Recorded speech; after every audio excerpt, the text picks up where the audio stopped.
In recent years में Indian cinema की दो ऐसी मूवीज जिसे देखने के बाद आपको इंडियन सिनेमा पे प्राउड फील होगा और ये आने वाले समय में इंडियन सिनेमा की मास्टरपीस कहलाएंगी। नंबर 1, 2018 में रिलीज हुई तुम्बाड़, जिसे डायरेक्ट किया था आनंद गांधी ने।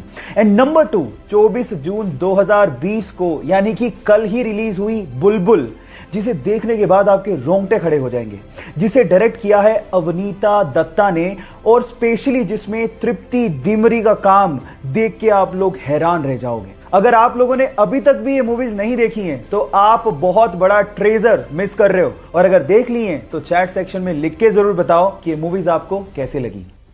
गाइज चलिए मैं आपको हमारे बारे में 2 फन फैक्ट बताता हूं।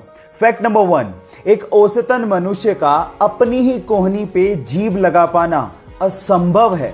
And fact number 2, fact number 1 को जानने के बाद लगभग 75% लोग अपनी ही कोहनी पर जीभ लगाने की कोशिश जरूर करते हैं। ये फन फैक्ट आपको कैसा लगा और क्या आपने भी इसको जानने के बाद अपनी कोहनी पे जीभ लगाने की कोशिश करी?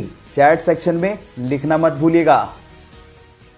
अगर आप किसी घड़ी के शोरूम में जाएं या फिर ऑनलाइन घड़ी खरीद रहे हो तो आप गौर करिएगा कि ज्यादातर घड़ियों में बाय डिफॉल्ट 10:10 का टाइम सेट किया हुआ होता है। ऐसा क्यों होता है, क्या आप ये बात जानते हैं? डोंट वरी, मैं आपको बताता हूं। उसके पीछे का पहला रीजन है कंपनी का लोगो, जो कि 12 के जस्ट नीचे होता है। अब जब सुइयों की पोजीशन ऐसी है तो वो लोगो आसानी से विजिबल होता है। दूसरा रीजन है डेट, जो कि 3 के पास होती है। अब जब सुइयां ऐसे हैं तो आसानी से डेट भी दिखेगी। अब आप लोग कहेंगे कि ये दोनों चीजें तो 8:20 की पोजीशन पे भी दिखाई देंगी, लेकिन मैं आपको बता देता हूं कि 8:20 की जो पोजीशन है उसमें हमें सैड इमोजी बनता हुआ दिखाई देता है। इस वजह से ज्यादातर कंपनियां 8:20 को बाय डिफॉल्ट सेट नहीं करती। क्या इसके पहले तक 10:10 की मैजिकल सेटिंग आप जानते थे? और अगर नहीं जानते थे तो चैट सेक्शन में लिखना मत भूलिएगा। हमारे देश की राष्ट्रभाषा हिंदी है, ये तो आप जानते हैं, लेकिन मेरा सवाल यह है कि इस पूरी दुनिया में और कौन सा देश है जिसकी राष्ट्रभाषा हिंदी चुनी गई है? क्या आप जानते हैं?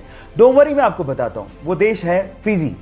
एक्चुअली ब्रिटिश शासन में फिजी में गन्ने की फसलों में मजदूरी करने के लिए भारतीयों को ले जाया जाता था।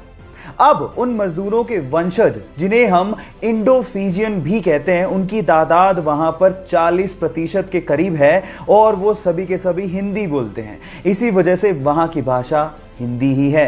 क्या इसके पहले तक इफेक्ट आप जानते थे? और अगर नहीं जानते थे तो चैट सेक्शन में लिखना मत भूलिएगा। एक बंदा जो 10 साल तक बस कंडक्टर रहा और फिर उसके बाद लगभग 4 साल तक वो ट्रक ड्राइवर्स के साथ घूमता रहा उन पे डॉक्यूमेंट्री बनाने के लिए, और उसके बाद उसी डॉक्यूमेंट्री को भारत की तरफ से 8th डॉक फेस्ट अवार्ड के लिए भेजा गया और उसके बाद उस डॉक्यूमेंट्री मूवी ने इतिहास रच दिया। जी हां गाइस, लगभग 124 देशों की 1799 फिल्मों को पीछे छोड़ते हुए उसने इंटरनेशनली बेस्ट फिल्म अवार्ड अपने नाम कर लिया। उस मूवी का नाम है हाईवेज ऑफ लाइफ, जो कि ट्रक ड्राइवर्स की लाइफ पे बेस्ड है, जिसे शूट किया है अमर माईबाम ने।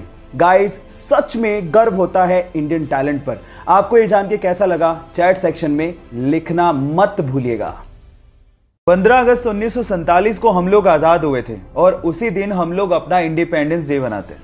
लेकिन मेरा सवाल यह है कि इस पूरी दुनिया में और कितने देश हैं जो कि 15 अगस्त को ही अपना इंडिपेंडेंस डे मनाते हैं? क्या आप जानते हैं? डोंट वरी, मैं आपको बताता हूं। टोटल 3 देश भारत के अलावा और हैं। नंबर 1, साउथ कोरिया, जो कि जापान से 15 अगस्त 1945 को आजाद हुआ था। नंबर 2, कोंगो, जो कि फ्रांस से 15 अगस्त 1960 को आजाद हुआ था।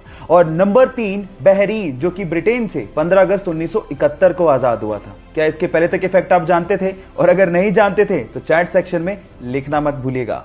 सुशांत के अचानक से यूं छोड़ जाने का गम जितना हमें है, उससे कहीं गुना ज्यादा उसके साथ रहने वाले उसके पेट डॉग फज को हो रहा होगा। जैसे ही अचानक से दरवाजे पर कोई आहट आती है, वो सुशांत को ढूंढने के लिए भाग पड़ता है, लेकिन जब वो सुशांत को नहीं पाता तो निराश होकर लौट आता है। उसका सुशांत की पिक को देख के रोने वाला वीडियो दिल को छू लेने वाला है। एक बार सुशांत ने फज के साथ अपनी पिक को शेयर करते हुए लिखा था कि अगर तुम मुझे जिंदगी भर याद रखोगे तो मुझे कोई फर्क नहीं पड़ता अगर मुझे कोई भूल भी जाए तो। सुशांत और फज के इस अनकंडीशनल लव के बारे में आपका क्या कहना है? चैट सेक्शन में जरूर लिखिएगा।